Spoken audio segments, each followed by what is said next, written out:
Next on Secrets of War. They were weapon systems that were far beyond anything the Allies had or could have imagined in World War II.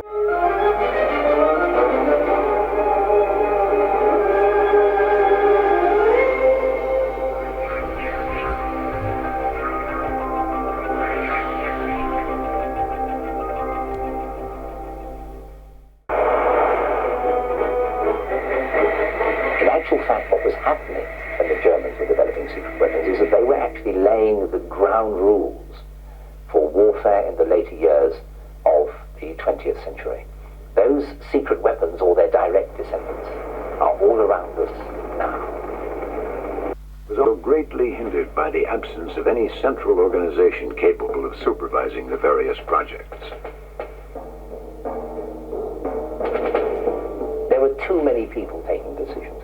There were 4 or 5 separate offices, each of which claimed to represent Adolf Hitler.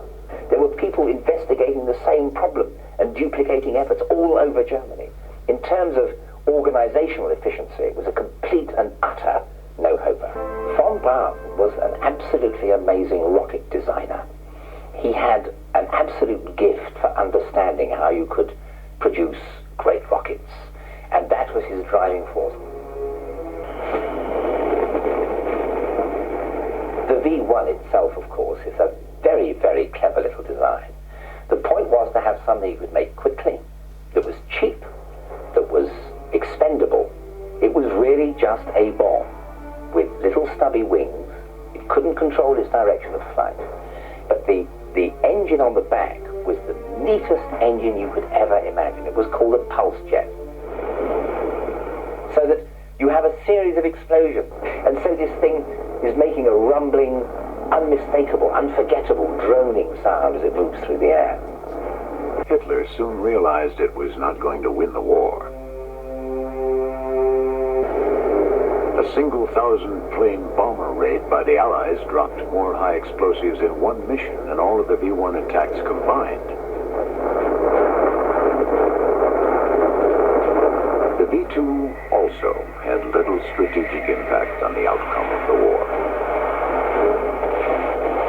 In real terms, it wasn't a successful killer of people, thank God. It's often been said that more people died during its construction than ever died as a result of its use. 27th of August, 1939. The first jet plane ever to fly. You can imagine everybody in the Luftwaffe saying, "This is a wonderful development, go ahead, my boy." But did they? Of course not. It was an illogical decision-making process that cost Germany her jets for key years during the Second World War.